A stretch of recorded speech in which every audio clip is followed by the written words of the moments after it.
अस्सलाम वालेकुम। उम्मीद करती हूँ आप लोग खैरियत से होंगे। ठीक है, लास्ट वीडियो में हमने जो है वो चैप्टर 5 स्टार्ट किया था। अगर आपने उसका पार्ट 1 नहीं देखा तो सबसे पहले आप उसका पार्ट 1 देखें, फिर ये उसका पार्ट 2 है ये देखें, क्योंकि जब तक आप पिछला पार्ट नहीं देखेंगे ना आपको आगे वाले लेक्चर की समझ नहीं आएगी। ठीक है, क्योंकि वो उन्हीं की कंटिन्यूएशंस है और मैं इसी तरह ही सारी सीरीज़ बनाऊँगी पार्ट्स की सूरत में और आपने उनको पार्ट वाइज ही देखना है। ठीक है।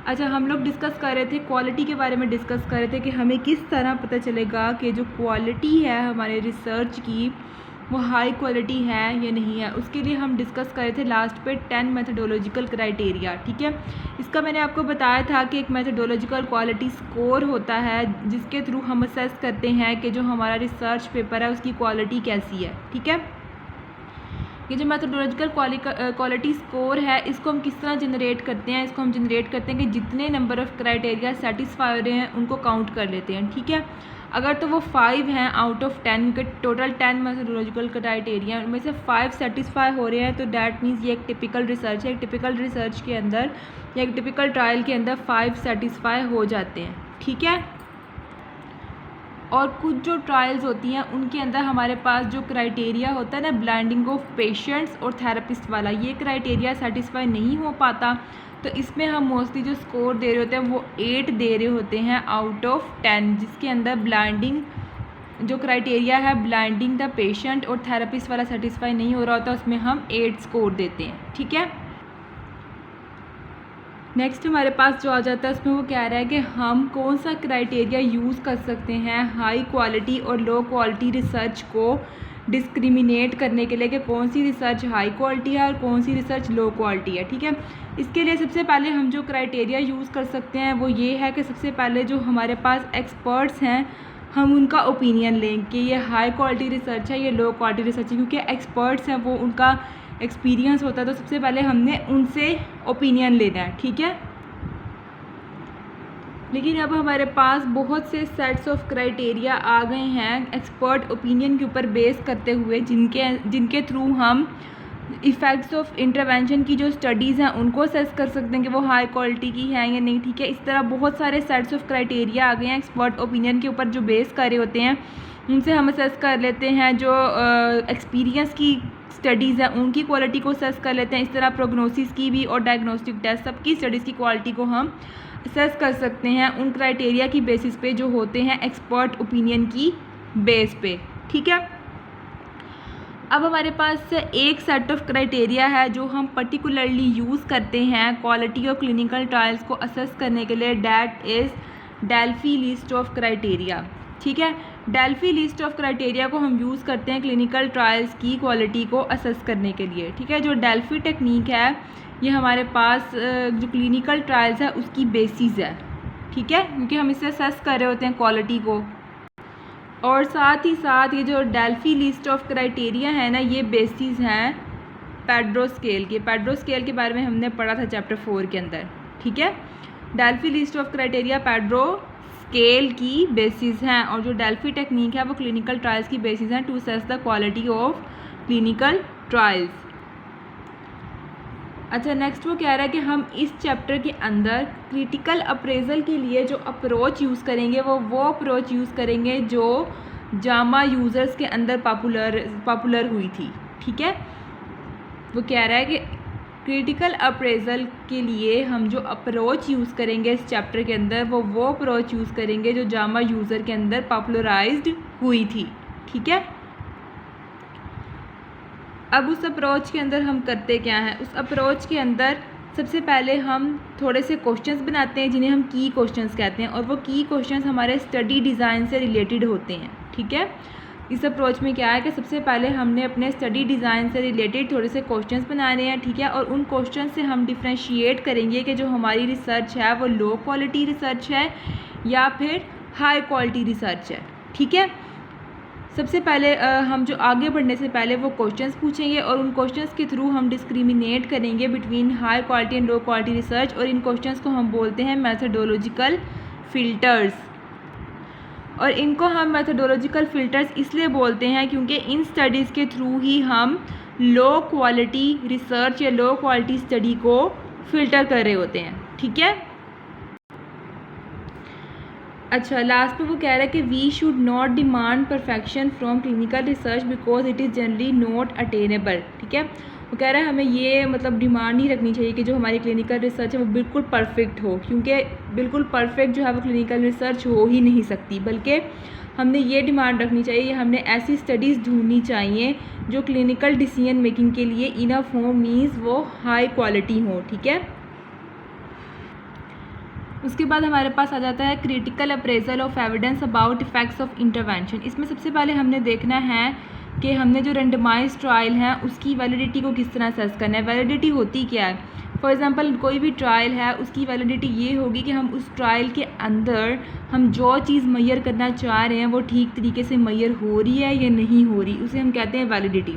ठीक है, तो सबसे पहले हम देखेंगे रेंडमाइज ट्रायल्स की वैलिडिटी को सर्च करेंगे। ठीक है, उसके बाद हम देखेंगे कि reader is encourage to look first for systemic reviews, और रीडर को कहा जाता है कि सबसे पहले वो सिस्टेमिक रिव्यूज़ सर्च करे। ठीक है, क्योंकि क्रिटिकल अप्रेजल जो है ना उसको समझना ज़्यादा आसान है सिस्टेमिक रिव्यूज़ के।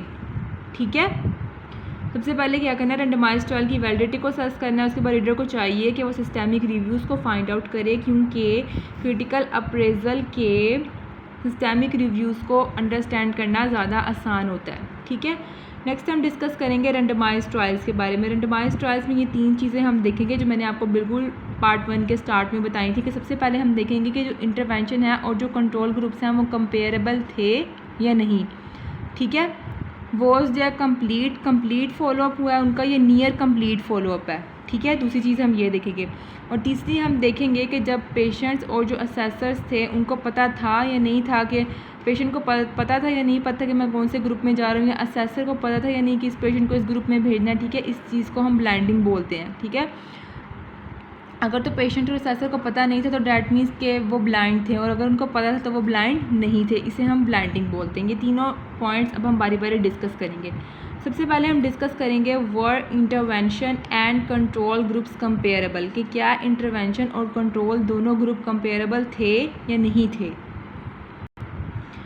और इंटरवेंशन और कंट्रोल ग्रुप्स कब कंपेरेबल होंगे। इंटरवेंशन और कंट्रोल ग्रुप्स तब कंपेरेबल होंगे जब जो पार्टिसिपेंट्स हैं उनको रैंडमली एलोकेटेड किया जाएगा इंटरवेंशन और कंट्रोल ग्रुप के अंदर।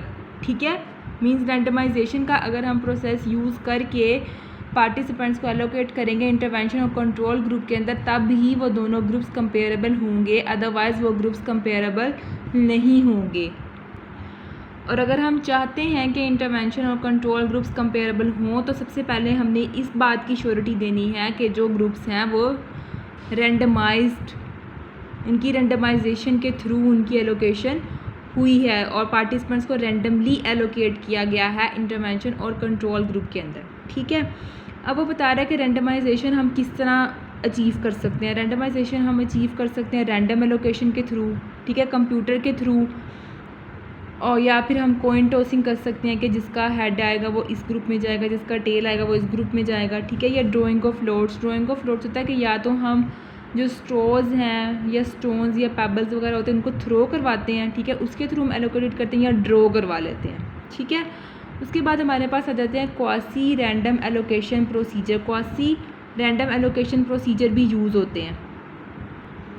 क्वासी रैंडम एलोकेशन प्रोसीजर्स के अंदर ये होता है कि जो पार्टिसिपेंट्स हैं उनको उनकी बर्थ डेट्स के लिहाज से उनको एलोकेट किया जाता है ग्रुप्स के अंदर। ठीक है, मीन्स जिनकी इवन बर्थ डेट है, इवन नंबर में, ठीक है, उनको एक ग्रुप में रख दिया जाता है, और जिनकी ओड में है उनको एक तरफ रख दिया जाता है। फॉर एग्ज़ाम्पल वो पार्टिसिपेंट्स जिनकी odd number date of birth थी उनको ट्रीटमेंट ग्रुप में रख दिया गया, और जिनकी even number date of birth थी उनको कंट्रोल ग्रुप में रख दिया गया। ठीक है, इस तरह हम करते हैं रेंडमाइजेशन इन क्वासी रैंडम एलोकेशन प्रोसीजर। या फिर बर्थ डेट के अलावा हम उनके मेडिकल रिकॉर्ड नंबर की बेस पे भी उनको एलोकेट कर सकते हैं, या फिर तीसरा हम देखते हैं कि उनका नंबर क्या है या उनकी डेट क्या है, वो किस डेट पे उनकी एंट्री हुई थी ट्रायल के अंदर, उसके अकॉर्डिंग भी हम उनकी एलोकेशन कर सकते हैं। ठीक है, उसके बाद नेक्स्ट हमारे पास आते हैं स्ट्रैटिफाइड रैंडम एलोकेशन। इसमें भी रैंडमाइजेशन होती है। इसमें क्या होते हैं कि जो पार्टिसिपेंट्स हैं वो स्टडी के साथ मैच करते हैं तो हम उनको रैंडमली लोकलाइज कर देते हैं, ठीक है, और एलोकेट कर देते हैं ग्रुप्स के अंदर।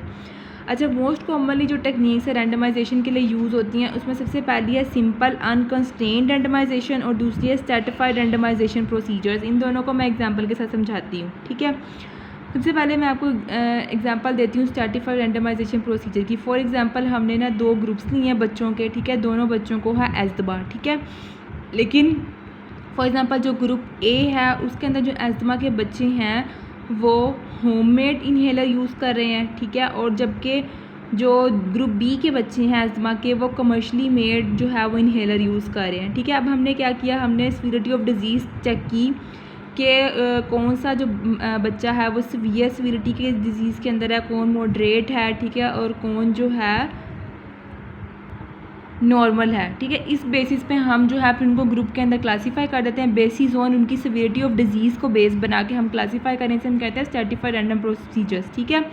जबकि अगर हम उनकी सीवियरिटी ऑफ डिज़ीज़ की बेस पे क्लासीफाई ना करते वैसे ही उनको क्लासीफाई कर देते तो वो होती सिंपल अनकंस्ट्रेन्ड रैंडमाइजेशन, ठीक है। ये दोनों का डिफरेंस है। उसके बाद आता है कि जिसमें ये अपीयर हो सकती है टाइटल ऑफ पेपर के अंदर, एब्स्ट्रैक्ट और मेथड के अंदर जो है वो लिखा हो सकता है कि हमने रैंडमाइजेशन के लिए कौन सा प्रोसेस यूज़ किया, ठीक है। आगे आप रिसर्च करेंगे ना तो रिसर्च के पार्ट होते हैं कि उसका टाइटल होता है, एब्स्ट्रैक्ट होता है, मेथड, फिर मेथड बताते हैं कि मेथड वाला सेक्शन होता है कि हमने कौन सा मेथड यूज़ किया रिसर्च में। तो इन 3 सेक्शंस के अंदर हम बता सकते हैं रैंडमाइजेशन के बारे में, ठीक है। ये आप आगे रिसर्च करेंगे तो आपको ये समझ आएगा बेटर। यहाँ आपने सिर्फ इतना याद रख लेना है।